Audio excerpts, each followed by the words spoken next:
resolution of that issue. As you review all of these numbers, we were pretty close all the way through, which is pleasing to know. We didn't have any emergencies that took place during the fiscal year. It was an unusual year from the perspective that we were implementing this new accounting system, which I know is kind of a boring topic. I won't talk about it, but it was a real challenge for the business office that did a tremendous job living with it. We also had all this ARA money coming and going during the year, and thousands of journal entries to make because the ARA monies did not arrive in some cases till March or April. So we had to use local funds and then journal them over to federal funds. We had reports on a monthly basis for all these federal funds. So from a bookkeeping perspective, it was a difficult year. But having said that, we're moving into FY11. I'm confident that we'll continue to have success staying in the black as well. So that's my brief report. If you have any questions, be happy to answer them. Questions? No, and just a comment. I was looking at this, and Kyle's got this broken down into basically 45 lines. And if you look at each of the lines, we're pretty close. I mean, in most cases, we're within 1 or 2% of what was budgeted originally. Yep.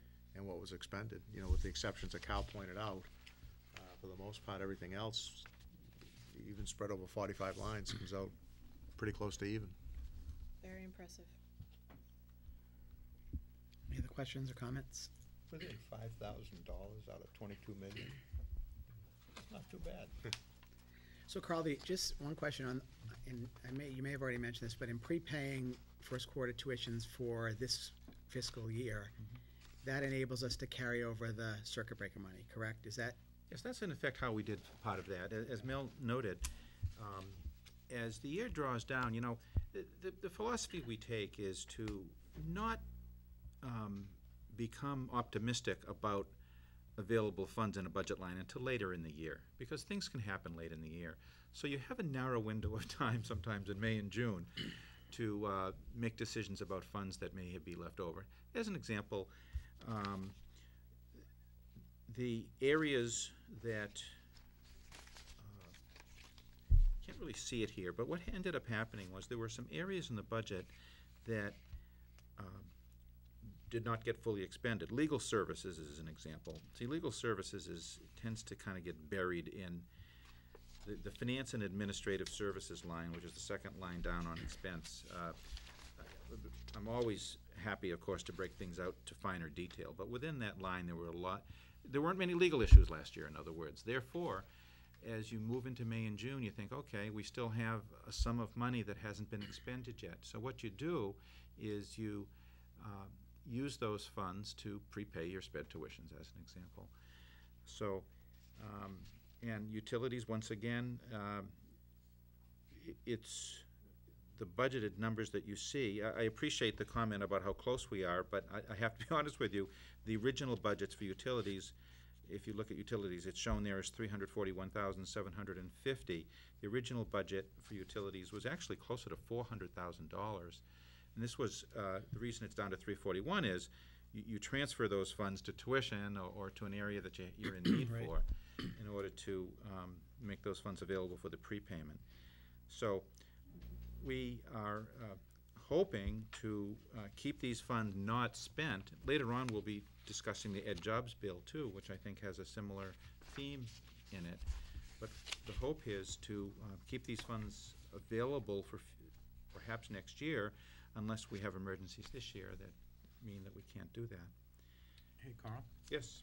I have a question for you. Custodial services is on the front page there, and then you have custodial on the second page. What distinguishes the two? Sure, thank you. That's a good question. The first page, if you upper right-hand corner, says FY10 expenses. Yeah. So everything on this page is non-salary. It's non-salary items. In the parlance, we just call them expenses. And the semantic definition of expenses in this case is non-salary. And then when you go to the next page, Michael, you'll see it again, and that's payroll. Payroll, right. So are these services done by our own people and just put on a different line item? Or Supplies, right? Well, yeah, it's supplies. It's custodial services would be everything from paper goods to floor wax to light bulbs to gasoline, to all of the items that you require to run a building. So for example, would the fence project come out of that budget? Yes, it would. Next, yeah. Yeah. Yes, it So would. it is one of The those wording just- emergency type of, What we try to do in that budget is to understand that every year there's going to be 2 or 3 projects in that $4, $5, $6, $8,000 range. The fencing, turns out that's going to come in at about $12,000. The fencing at the high school that's underway now. There is the way the Department of Education defines these lines, however, you also have the ability to move money around, of course, as necessary. The term, the line called maintenance of buildings and grounds, actually, Karen, I need to correct myself. Custodial services and the fencing project would come under the maintenance of buildings and grounds line, excuse me. okay, I just wanted to And understand that. As I was looking at it, I realized for $39,000. The custodial services would be, what that would be, we don't have a plumber, we don't have an electrician. So we hire those. Oh, It- okay. It's for contracted trade services. Yeah, because that word services Yeah. kind of means the, Yeah. some form of labor. not Well, although necessarily it's under the supplies. expense heading. Right, So it could right. be expenses for custodial. Right. you know, It's services, not- But yeah, It's not our own employees, so that's your point, it's a Right. contracted service. So is that true for the technology one too? There was a 74. Yeah. Where is that? Network, yeah, it's on that first page, well, 77, it'll be 8. on both pages, of course, because we Right. have 3 personnel who are involved in technology support. But on that expense page, the networking and tech maintenance involves the support of the Network Operations Center, the servers, the maintenance agreements that we have to support those programs, some consumables that are taking place within that area, the backups, the costs for our internet webpage, the costs of our email services, the backups, all of those services. Carl, I would like to actually see the technology budget broken down a little bit further, just so I can understand the overall, but you could just send me an email. That would be Happy to great. do that. Thank you. Any other questions? All right. Can I ask a question? Yeah, go ahead, Jeff. Carl, that special education tuition prepayment? Yes. So is that prepayment, is that unique to special education tuition? Does that money actually go out to the vendors, or is it reserved for future use, or? It is unique to special education. Mass General laws allow you to prepay sped tuitions. There are no other examples of prepayments that I'm aware of. In fact, not only that I'm not aware of, I know there are no other prepayments allowed. And it can be for all facets of tuition, whether it be private, whether it be collaborative, or whether it be public, those being the 3 categories of special education tuition. And you literally meet with the providers.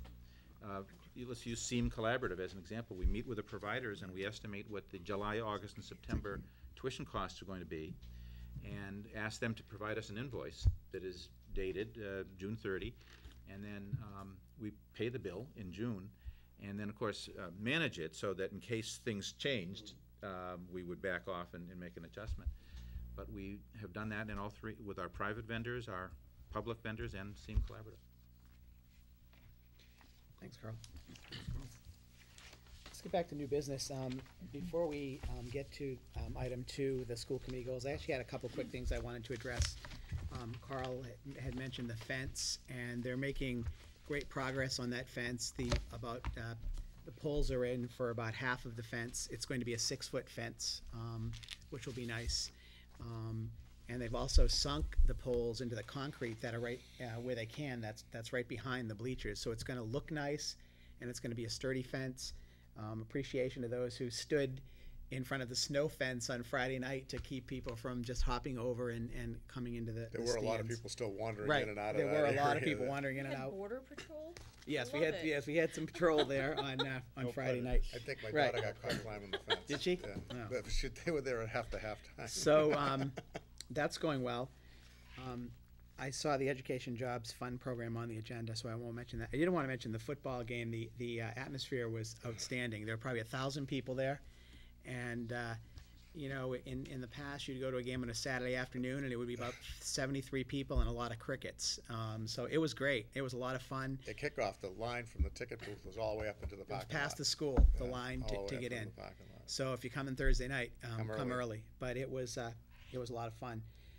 The last thing I wanted to mention, and I've actually had discussion with a couple of the selectmen and communication with the town administrator, regards an issue that was in the newspaper this past Thursday relating to charter changes. And one of the proposals is that they change the town meeting date to a June date, which I believe will be the first or second Monday in June. And then the second issue, right, or a Saturday. And the second issue was there was another charter change discussed and recommended that would require the school committee to submit its budget 60 days prior to that town meeting. And there was some sense in the article that the school committee was kind of gumming up the works in the past and not getting our budget approved in timely fashion. Just to clear the record on that one, our budget, we stood by our guns on a level services budget almost right through. From day one. From day one last year, so Absolutely. our budget was clearly known. The second thing I want to say, though, is it makes no sense for us to try to approve a budget in April that conforms with revenue projections we're given that are far below what they really turn out to be, which has been the issue in the past. The town is conservative, which I understand, but I don't think the school committee can effectively approve a budget based on revenue figures in April. And the whole reason for moving the town meeting out to June was so we would have better revenue figures. Part of this is tied to the town administrator raised an issue, and it was raised in the article about a document we had, it may have been 2 or 3 years ago, that the finance committee had put together, asking all of us to sign it, finance committee, selectmen, and school committee, related to the budget process. It included some timelines, but it also included the finance committee reviewing our budget and making recommendations back to us. And at that time, the school committee did not sign it. I know that Mrs. Vaca and I both had some issues with some of the language. I had worked on a compromise. I thought we had agreed to a compromise with the finance committee, but I don't believe we ever signed the document. I've asked the finance committee, and I actually got the document tonight, an email right before I left, to send us that document again. I'd like the school committee to review it and see if we should sign that document. I think that might go a long way toward putting this charter issue to rest, and I'm not so sure the selectmen are going to approve this charter issue anyway. But I just, and you know, you read a tone into the newspaper article, but to say I was slightly irritated when I read the article is probably putting it mildly. It was an unfortunate yes, article, the way it was portrayal of Right. the school committee's Right. commitment to the budget process. And just for clarification, the school committee always has a meeting with the finance committee Correct. Of course. prior to our budget being finalized, Right. where we discuss it and review it with them in detail. So, and the finance committee also has a liaison to the school committee, who last year was here quite a bit through the budget discussions. Right. So, you know, hopefully this will get ironed out. I think we've always been fairly timely in getting our budget done. We've always followed that calendar that we agreed to at the finance planning team, and we do have a finance planning team That's meeting the on other thing. Friday. You So have, and those are what, a couple of times a month, once a month? usually once a month, but Once as a we get month. closer to the budget, at least twice a month. And the finance committee's represented there at Right. that meeting. Right. So I think we'll I think this will all work itself out in the wash, as they say. But I think we'll be okay there. I'm glad that was resolved in a nice way. Yes, it was. Yes. Well, what was the genesis of that article? Did it come from a selectman, or did it come from the I town think it may have come administrator? from the town administrator, Okay. is my understanding, just to make sure we all are kept on a schedule. But I had always felt we had kept to the schedule in the past, so it kind of caught me off guard. And Yeah, I me think too. one of the other issues why I may have been a little irritated was that same night we had discussed this green project, and we made sure that we didn't want to take any votes on it until we made sure the selectmen and town administrator were aware of it. So then I go home the next day and I see this article. So It was a failure of communication, but Yes. we'll be sure not to do it in the future. yes, it was a failure of communication, and anyway. So that's all I had on that, and I just wanted to bring those two issues up. School committee goals, Kathy.